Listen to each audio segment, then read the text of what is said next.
Good day everyone.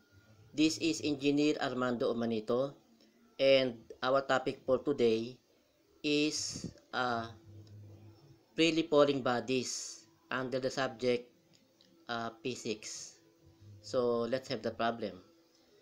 From the top of the building 256 feet high, an object is thrown vertically upward with an initial velocity of 96 feet per second. When will it strike the ground? Use G or the gravitational pull is equal to 32 feet per second squared. So let's have the solution. So first, let us draw the figure. So this is the ball on top of a building 256 feet high is thrown upward with an initial velocity of 96 feet per second. So then, upon reaching its highest point, of course, the ball will eventually fall to the ground and here up to this point.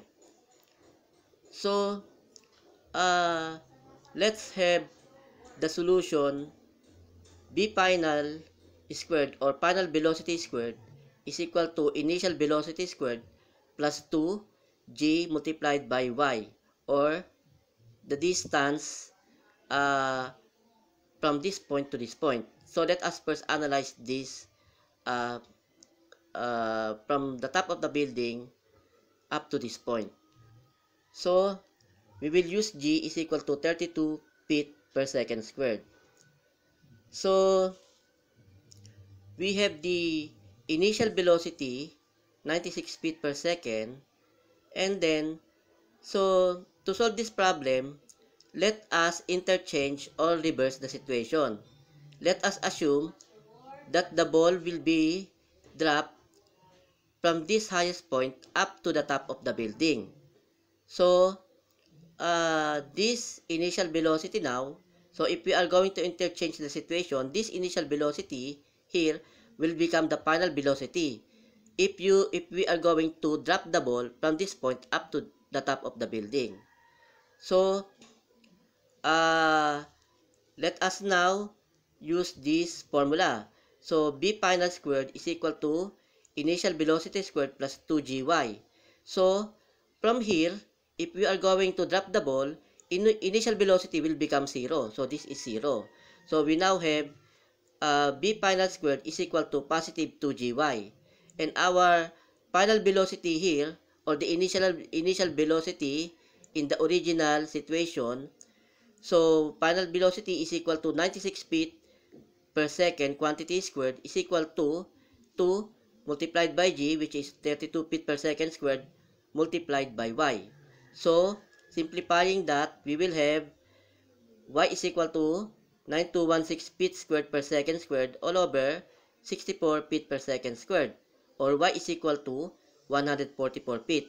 So this is equal to 144 feet. Okay. Okay. Now, let us use this formula. Y is equal to B sub OT, or B sub O initial velocity, plus 1 half GT squared. So, from this point, the ball, so upon reaching its highest point, the ball will eventually fall down to the ground. So, we are going to use this formula. So that will be y, which is 144 feet, plus the height of the building, 256 feet, is equal to, that is y. So, the initial velocity, of course, will be 0. So from here, the ball will be dropped. And then 1 half 32 feet per second squared multiplied by, so t sub 2 squared, or the time from the top, from its highest position to the ground. So, we will have 144 plus 256 is equal to 400 feet is equal to, so simplifying this will become 16 feet per second squared multiplied by t sub 2 squared. And then we can get t sub 2 squared is equal to 25 seconds squared, or t sub 2 is equal to 5 seconds.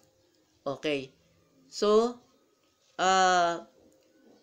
we will again use y is equal to b sub ot plus 1 half gt squared.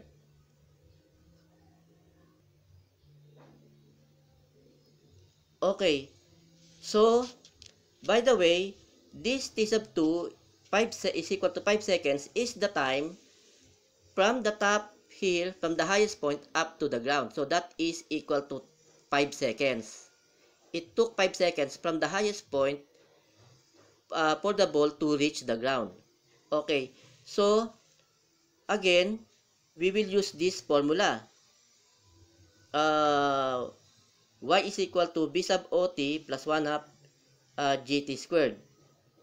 So, we will use this formula here. So, we have here y is equal to 144 feet as we have solved earlier. So, the initial velocity, so from here, we will assume that the ball will be dropped. So, from here, the initial velocity is 0. So, this is 0 plus 1 half gt t sub 1 squared. So, t sub 1 is the time consumed from this point until the ball reaches the top of the building. That is the reverse situation. Or, if we are going to release the ball upward with an initial velocity. So, that will be equal to 144 feet is equal to 0 plus 1 half multiplied by 32 feet per second squared multiplied by t sub 1 squared. So, we will get t sub 1 squared is equal to 144 feet over 16 feet per second squared, or t sub 1 squared is equal to 9 seconds squared, or t sub 1 is equal to 3 seconds. Now, we are being asked for the total time for the ball to reach the ground. So, from the top of the building, it will be thrown upward, and then it will eventually reach the bottom of the building or the ground. So, we have to add t sub 1 plus t sub 2. So, here, 3 seconds plus 5 seconds. So, that will be 3 seconds plus 5 seconds is equal to 8 seconds. So, the object will strike the ground after 8 seconds. So, our final answer is 8 seconds. So, that's all for today, and I hope that you learned something in our lesson.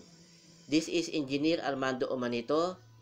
Until next time, and may God bless us all.